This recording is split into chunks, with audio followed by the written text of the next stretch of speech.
he basically claims and brag about creating a conspiracy theory and then pointing out that New York Times picked up your conspiracy theory.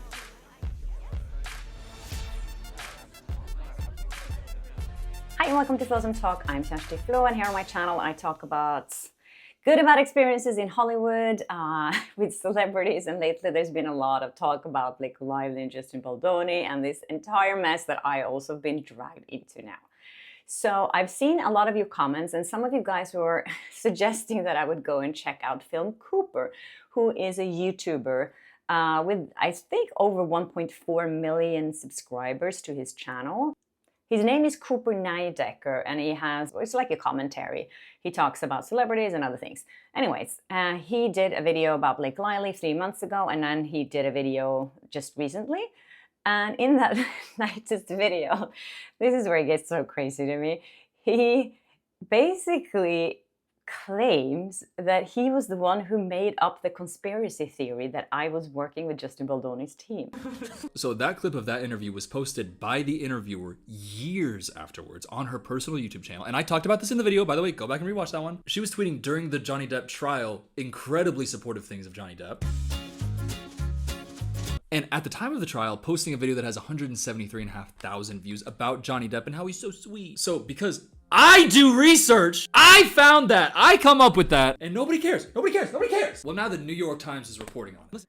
Okay, so he said it. He's like, I found that hashtag on her video. I knew what was going on here before everyone else. This was something that I found out. I didn't find this on a Twitter screenshot. I went to her channel. I went back and found this. And it is so vindicating to see that that research is reflected in the fucking New York Times.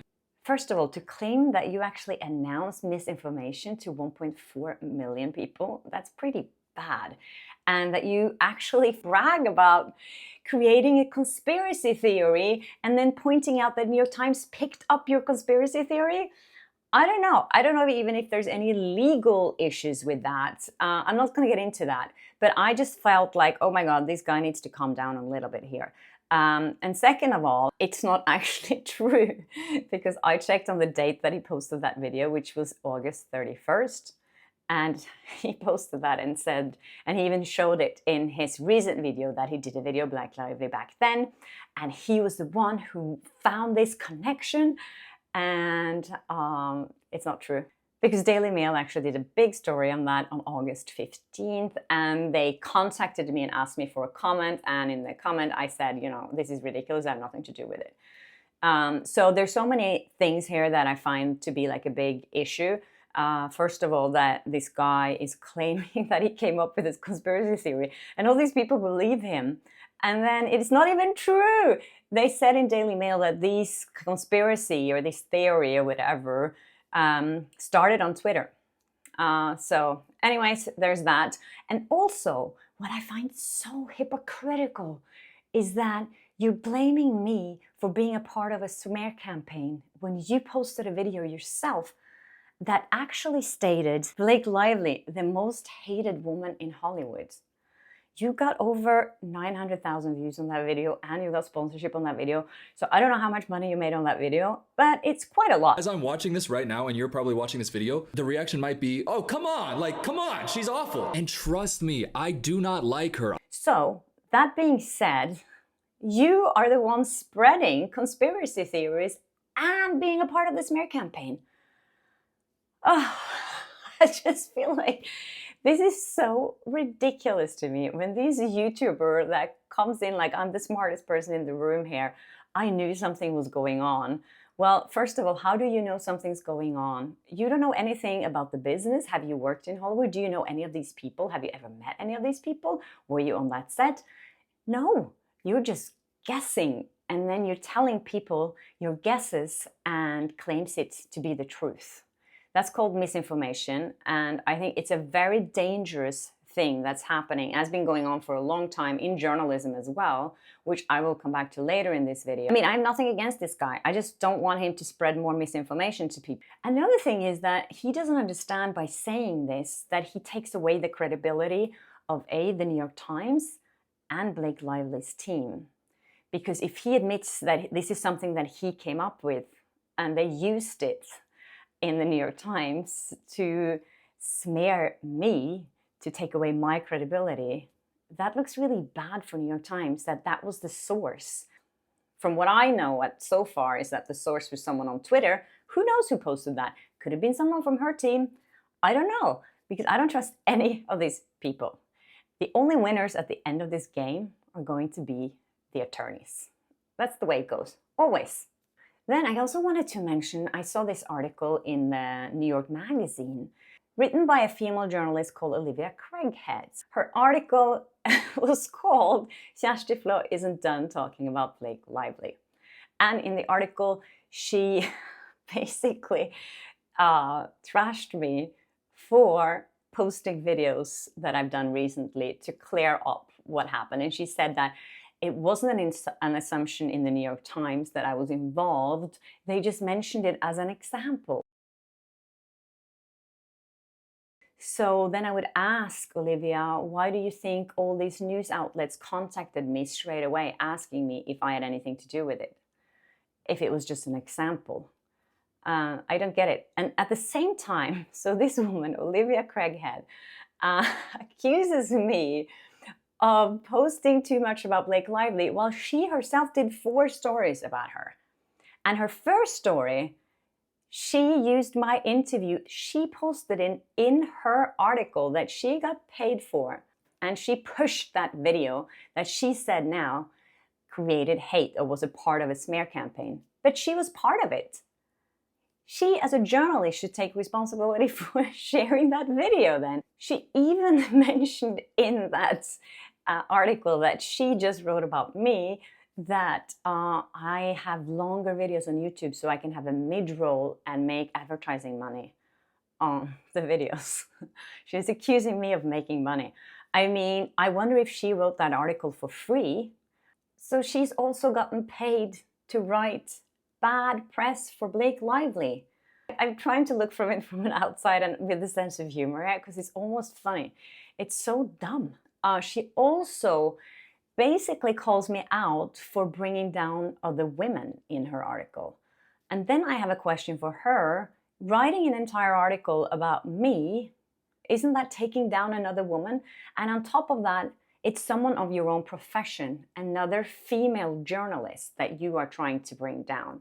At the end of this article, she says, again, what it said about her is not that she was knowingly involved in anything, but that she played right into the hands of a shadowy PR team.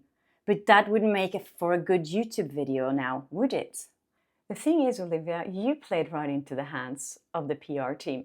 And now you're doing it for the other PR team. Because now the narrative have shifted, the herd has shifted, and it feels safer to be on the other side. And as a journalist, you should know that if you don't have any evidence of something, you should not print it as fact. And the way I see it, you know, I could accuse anyone for getting paid by any PR company just to write about these things. So I suggest to Olivia Craighead that you write an article admitting that you were a part of the smear campaign unwillingly, and you got paid by someone to do that. It was probably your employer, or if you're a freelancer, you got money for it. But would that make a good article for you? I don't know. Probably not. But you should write it since you're asking me to do it in the video. And I can say that I'm sure that my video was used and they were happy to see it on Baldoni's team. But what I'm saying, I didn't know anything about it. Should I feel responsible for posting a video of a celebrity behaving badly? I don't know. If we're asking all journalists to feel responsible when they're showing someone not on their best behavior, wouldn't that just be more censorship? And now I'm sure journalists are not going to come out and show these things. So it's just going to be like, okay, we're just going to censor it even more. And people are going to be afraid of showing a celebrity's true color. And I guess that's what you want. Or what is it? Because I don't get it. I don't understand why I'm supposed to feel guilty. I just don't understand it. As some people have pointed out about Blake and her being a victim now, I think there's other victims here that people don't consider, which is Baldoni's wife and his children, that they had to sit through Christmas. I don't know if you guys think that they deserve that. Another thing is, when you see what happened to JC, he was accused of raping a 13-year-old. Nothing really happened to him. He didn't lose any jobs over it. He went to the Lion King premiere on the red carpet, and that's it. We didn't know what's going to happen in court, but he's not been judged beforehand. And why is that? Because he's so powerful, because he's JC.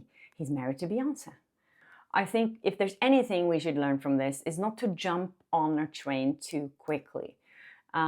So many people jumped on the Blake Lively hate train, and now so many people are jumping on the other train. Just don't jump on a train yet, because there's other people involved here. Not only these main characters, but their families and other people around.